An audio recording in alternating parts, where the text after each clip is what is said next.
दिन क्या तय करेगा भारत का भविष्य? 4 जून के दिन क्या लिखा जाएगा हिंदू संविधान? 4 जून के दिन क्या रखी जाएगी हिंदू राष्ट्र की नींव?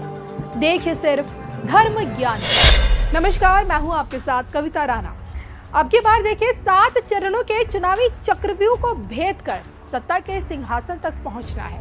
लेकिन जब 272 सीटें लाकर बहुमत वाली सरकार बनाई जा सकती है, तो फिर भाजपा को 400 प्लस सीटों की जरूरत क्या है? संसद के चौखट से 400 पार का नारा दे चुके पीएम मोदी अपने तीसरे कार्यकाल में ऐसा क्या करना चाहते हैं जो अब तक भारत के इतिहास में किसी भी सरकार के कार्यकाल में नहीं हो पाया? आप कहेंगे कि भाई पीएम मोदी के तीसरे कार्यकाल में विकसित भारत की एक नई तस्वीर देखने को मिल सकती है, और जिसमें आर्टिफिशियल इंटेलिजेंस से लेके स्पेस सेक्टर में भारत की ताकत भी दिखेगी। मुफ्त राशन, पानी, गैस का कनेक्शन और शून्य बिजली बिल भी हो सकता है। 3 करोड़ दीदी लखपति भी बनेंगी। बीज से बाजार तक किसानों की आय भी बढ़ेगी। हमारा खुद का एक ग्लोबल मैन्युफैक्चरिंग हब की तस्वीर भी हमें दिखेगी। भारत को विश्व की तीसरी बड़ी आर्थिक शक्ति बनाने की भी गारंटी है। लेकिन देखिए, इन सब के बीच जिसके खातिर भाजपा को 400 प्लस सीटों की सबसे ज्यादा जरूरत है, वो है हिंदू संविधान के सहारे हिंदू राष्ट्र बनाने का संकल्प। देखा जाए तो देखिए, संघ के जमाने से एक ही नारा गूंजा, भारत हिंदू राष्ट्र था, भारत हिंदू राष्ट्र है और भारत हिंदू राष्ट्र रहेगा। लेकिन आज देखिए, जिस हिंदू राष्ट्र की मांग उठी है, उसकी नींव क्या देश का संविधान बदल कर रखा जाएगा? हिंदू राष्ट्र हित में देखिए ऐसे कौन कौन से कानून अब आगे बनेंगे जिसके लिए हिंदू संविधान लिखा जाना चाहिए? और सबसे बड़ा सवाल ये कि 400 सीटों के दम पर क्या पीएम मोदी 4 जून के दिन हिंदू राष्ट्र की नींव रखेंगे? इस पर पेशे से सुप्रीम कोर्ट के अधिवक्ता अश्विनी उपाध्याय जी ने क्या कुछ कहा धर्म ज्ञान पर, सुनिए। भाजपा 400 प्लस का आप ही लोग नारा दे चुके हैं। 400 प्लस देखिए, 400 प्लस ये नारा नहीं है, 400 प्लस एक जरूरत है। 1984 में टूटा था रिकॉर्ड, मुझे इतना याद है। 1984 में राजीव गांधी जी को 404 सीट मिली थी जी।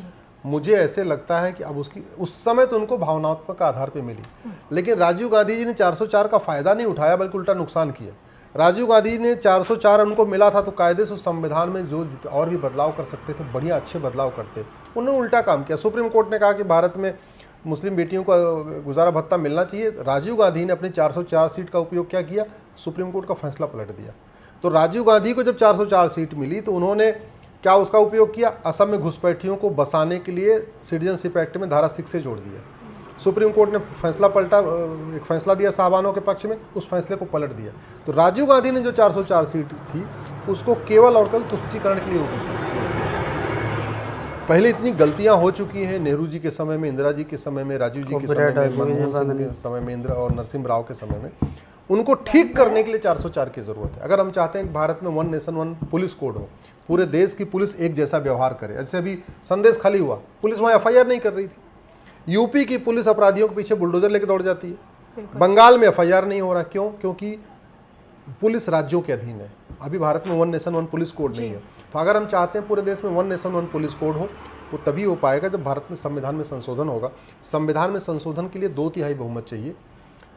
राज्यसभा में चूंकि 117 सांसद हैं इस समय एनडीए के पास, तो इसलिए अलग अलग लोकसभा में 2/3 और राज्यसभा में 2/3 प्रूव तो हो ही नहीं सकता। दूसरा ये तरीका कि अगर आपको फिर संशोधन करना है तो आप जॉइंट सेशन बुलाइए लोकसभा राज्यसभा का, वहाँ पे आप 2/3 प्रूव करिए। इसका मतलब आपको 521 सांसद चाहिए। तो 5 टोटल चाहिए आपको संविधान में संशोधन के लिए 521 सांसद चाहिए। आपके पास राज्यसभा में 117 ही है, तो 521 माइनस 170 होता है 404। यानी कम से कम 404 सांसद आएंगे, तब संविधान में बदलाव होगा, तब भारत में 1 नेशन 1 पुलिस कोड लागू हो पाएगा। 404 का मतलब वही जो राजीव गांधी को मिला था 1984 में, वो रिकॉर्ड तोड़ना पड़ेगा। आप चाहते हो कि अगर भारत में धर्मांतरण रुके, आर्टिकल 25 को बदलना पड़ेगा। अब आर्टिकल 25 को बदलने के लिए 2/3 बहुमत चाहिए, फिर 521 सांसद चाहिए। तो वो तभी हो सकता है जब अब की बार 400 पार हो।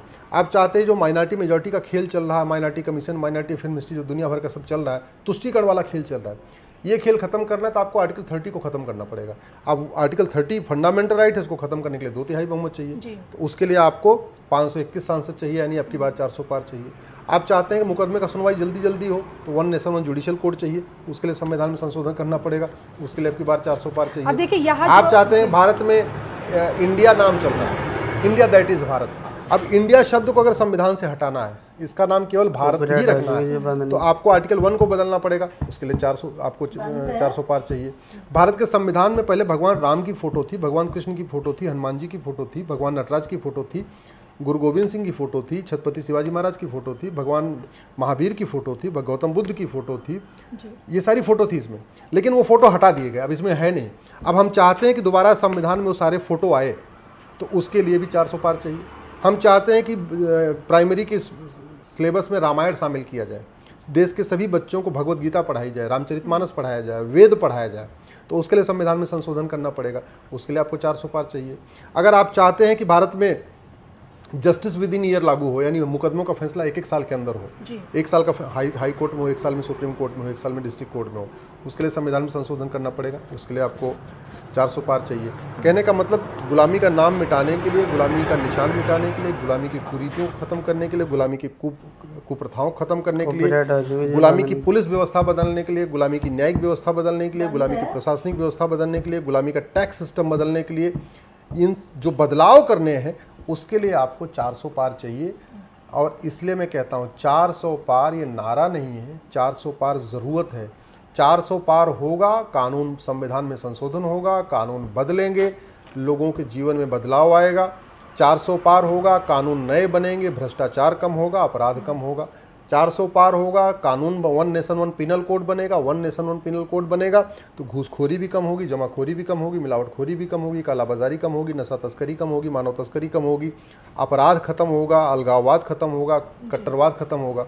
इसलिए 400 पार बहुत ज़रूरी है। चलिए जाते जाते बता दीजिए कि इसी 400 पार के जरिए संविधान को बदलने की जो आप बात कह रहे हैं और कानून ला बना के देश हित में, इसी 400 पार के जरिए क्या देश हिंदू राष्ट्र घोषित हो पाएगा? देखिए अब तक 125 बार संविधान बदला जा चुका है, 125 बार, और इसमें ज़्यादातर समय कांग्रेस नहीं बदला है। हाँ, ये अलग बात है, कांग्रेस ने तुष्टीकरण के लिए संविधान में संशोधन किया, कांग्रेस ने अपनी पार्टी मतलब अपनी पार्टी के फायदे में संविधान में संशोधन किया। मैं जो बात कह रहा हूँ 1 nation 1 civil code, 1 nation 1 police code, 1 nation 1 judicial code, 1 nation 1 education code, 1 nation 1 tax code, ये जनहित में कह रहा हूँ कि जनहित में हो तो स्वाभाविक सी बात है। जहाँ तक हिंदू राष्ट्र की, भारत हमेशा से हिंदू राष्ट्र था, भारत की जो सोच विचार संस्कृति है वो हिंदू ही हमेशा रही है।